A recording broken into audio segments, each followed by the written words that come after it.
is a box joint jig that I've been working on, and I've been working on a little bit, fine tuning it. This is the window where the fingers are here. This box joint can cut any combination of 1/4 inch, 1/2 inch, 3/4, 1 inch, any order of 1/4 inch, 2 inches, 4 inches. It doesn't really matter. You just basically slide down the fingers and make your configuration. You can also mix and match, put you know, an inch fingers in here or 1/4 inch fingers and do all kinds of cool stuff, or just put them in the middle of your board. It's pretty configurable. There's an index key that fits right here, and it's basically a drill bit that matches the curved blade of the saw. I will say that these fingers are crucial that they do not flex. If they flex at all, you will have deviation in your box joint. So I would make these probably, if I was doing them again, I'd make them just a little bit shorter, and maybe this space here would be 3/8 of an inch or so for the flexing of the, just so there wouldn't be any flexing. Let's move on to the next screen. On this end here, I have a crank knob on the other side that pushes this block into these and clamps them in. Again, that makes them really tight. And I have, at various stages as I've designed this box, move these up higher and higher to get rid of the flexes. This has 2 pieces of 1/4 inch in here. If I was to rebuild the box again, I would just build this cavity in here just tall enough for the fingers barely, so that the slide wouldn't be involved in the middle of it. All right, this is the side view. That's the knob that tightens it all down. That's your fence with your T-track. This is the stopper that keeps the box jig from going through the saw any farther, so it stops it. And this is a piano hinge type cover that swings up and covers the hinge. And there it is closed. There's a little knob to pull it in.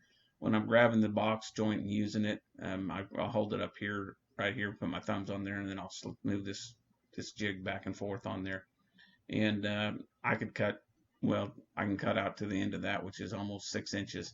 So if I've got 3/8 boards, I can easily cut 10 boards out to that point, stack them up, and I've got this fence turned around from what I'm trying to configure it with. And on my other jig, I had moved this knob up, so I just put a little light veneer on the end of it. There's your T-slot tracks, the 2 fences, and I basically jointed all the plywood when I put it together, so it slides without any problem at all. There's your 2 fences with it's basically a crosscut sled and tied into it. The red oak plywood that I used is 3/4 inch. It splinters very easily on the edges. I used a half sheet on this jig, half a 4x8 sheet on this. I could probably saved a little material, but this jig is solid. This does not move. This is down inside that I made this jig here, this fence that stops right here.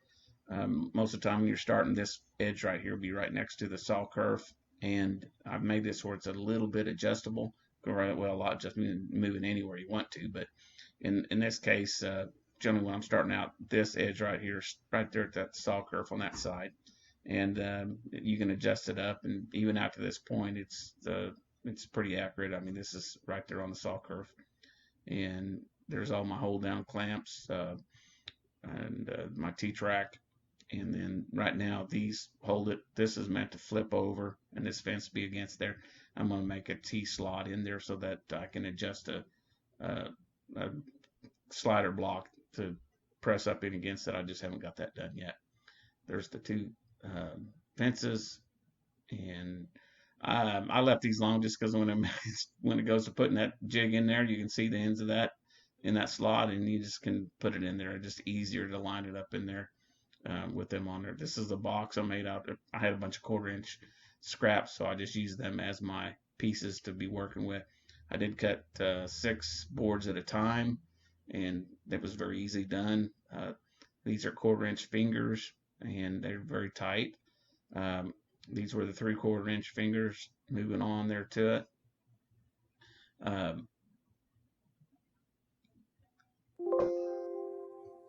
And these are the sheets, and they're just stuck in there. Put a little glue in there and put a little sawdust. They'll be plenty tight. I would rather them have a little bit of room for glue than to be too tight. So most of the boxes I'm going to be building will be a blocks for rustic type stuff. And basically everybody I've been watching it when they put these glue joints together, they glue them up, they rub in a little sawdust in there, fills up any little voids. But the thing is actually just right spot on. I mean, I could sit there and probably get it a little bit tighter, changing my pin or my drill press bit out with just something with a couple mil difference. But overall, I'm satisfied with the tightness of it. I've cut in the 3/4 and the 1/4 inch, and the fingers that I've cut with the 1/2 inch, they were just or the 3/4 inch, they were just a little bit, not that I wasn't cutting them deep enough. I was just kind of playing around with it. But putting the stack in there works great. I could cut 10. I could cut probably 24 of these boards almost. Well, not that many, but 6 times 4. Yeah, I could cut 24 of these boards at one time in this jig. So that's really what I wanted to do. I'll probably cut closer to 10 boards at a time, just for the sake of it. But what's cool about it was once you put all these blanks in there and line them up, it's no more work to cut 10 as it is to do one. So that's kind of what I'm after.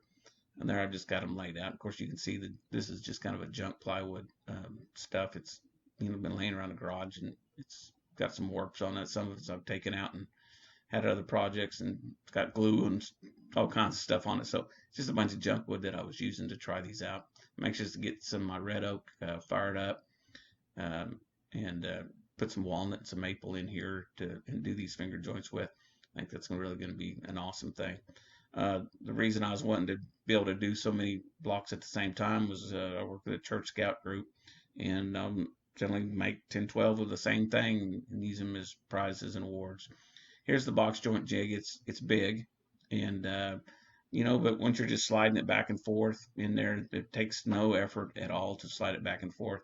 Hauling it around, it's a little heavier than my other, but I've got another crosscut jig that's even bigger than this one, and it's probably heavier than this one, but it works good. This thing is solid, and that is my box joint jig, and I'm gonna get excited about putting it to work.